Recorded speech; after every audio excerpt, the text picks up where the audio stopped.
Hey MotoAmerica fans, this is Superbike rider Kyle Wyman. Thanks for watching. Subscribe to the MotoAmerica YouTube channel for more coverage, and also like or comment below. Rocco Landers, he had pace yesterday. It's time to find out. Supersport race number 2 from BIR. Great start from your pole sitter, M4X star Suzuki Sean Dylan Kelly.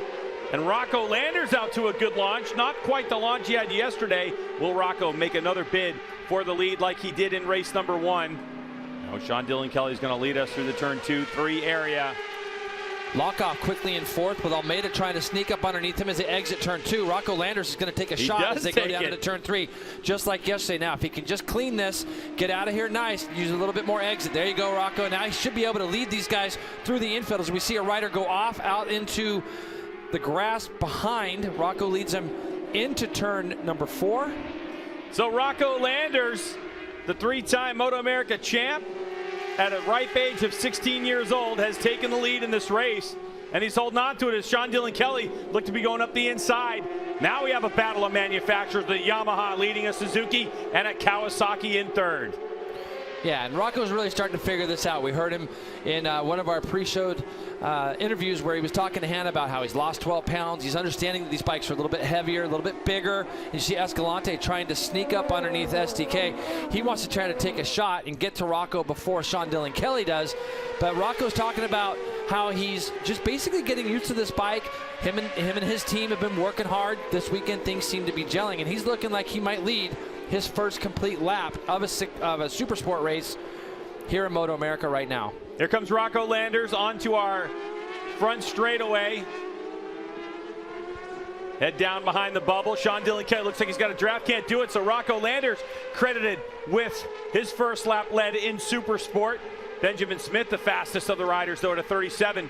Here comes SDK up the inside. Oh, they're side by side. Rocco doesn't care. He wants to hold on to P1. Yeah, look what he's doing here. He moves over to the right just a little bit to try to make it harder for SDK to go underneath him. SDK stuck to his guns, though, and as soon as Rocco moved back over to the left, Sean Dylan Kelly sneaks that bike up underneath him. Now he's going to have to deal with Escalante, who's going to take an immediate shot as they go down into turn number 4. So the number 40 and number 1 are back in their familiar spots. Now I think it's really important, if Rocco can, just keep his eyes up, keep focusing ahead at these two guys, and learn as much as he can. As it's a situation he's never been in. Yes, he's been on the motorcycle. He has the riding experience, but it's the race experience that he now needs to gain in order to make further steps up in Supersport. Pass for the lead. Richie Escalante will take over the lead. So our 5th lead change in a couple laps here in Supersport. And Escalante all of a sudden looks like he's got a front end that he can attack with. Oh, considerably quicker than yesterday. Oh, Escalante has his first big one, and that's going to open the door.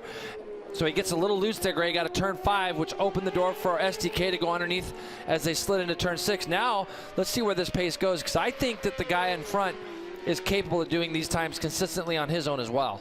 Yeah, one of the things we know about the Suzuki GSX-R 600, the M4X Star bike, is that it's a very attackable motorcycle. You can get in there really deep, can Sean Dylan Kelly, and have a very stable chassis. So if he needed it, he had it available. But with the door opening up by Richie Escalante, and Jay, you just felt that Sean Dylan Kelly put himself in a perfect position. He didn't have to do anything to take that lead. But look what happened here. Escalante just goes right back by him as they go down into turn 12. Twice he's been able to make that move, so he actually fires right back, loses the lead this lap, and gains it back before they get back around to that start-finish line that they just crossed now.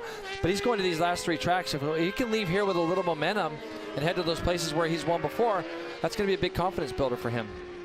Another big confidence builder is the fact that after he went down yesterday, the team was able to get this bike. They did stay here late into the night. They got it turned around, so he was out in morning warm-up and able to duplicate what he was doing. But we have an incident out on the track right now, Greg. Yeah, it looks like our race leader, Richie Escalante, is down. So he throws away a 2.2-second lead.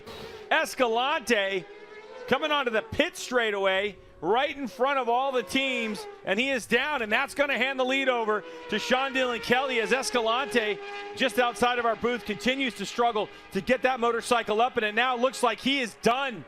So what heartbreak for the Honos HVMC Racing team as Richie Escalante down and out of this race.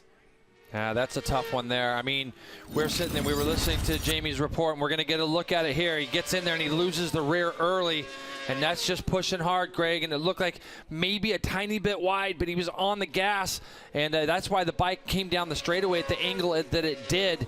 But it tried to almost high side him on the entry. He lost the rear on the way in, and then it's going to bounce back, and it's going to make it tuck the front, and that's exactly what ended up happening. Kind of threw him off the inside of the bike. He fell off, lost control of the motorcycle, and now all of a sudden the very patient and methodical Sean Dylan Kelly. Blue flag. Good guy there. Got the blue flag, so. Onto the front straightaway, a look over his shoulder. Time for the wheel in the air and the celebration as the win streak continues 6 in a row and win race number 2 at Brainerd International Raceway. And how about this guy? Rocco Landers, with a 3rd place finish this year, is now going to be able to stand on the 2nd step of the box and back-to-back podiums for Sam Lockoff. So Rocco Landers and Sam Lockoff, 2 class rookies, will fill the podium just next to Sean Dylan Kelly. And just behind Mesa, looking back, giving the thumbs up to Benjamin Smith all the way across the line. Those guys are going to end up 4th and 5th. Let's take a look at these results because it is his 9th on the season. 11 seconds the margin of victory over Rocco Landers. You can see that Sam Lockoff in 3rd place. Another great podium for him, but he was kind of caught in no man's land, had a lonely race, but not Mesa and Smith. They battled it out. Only exactly a 1/10 of a second separated those two, with Mesa looking back, giving the thumbs up to Benjamin Smith.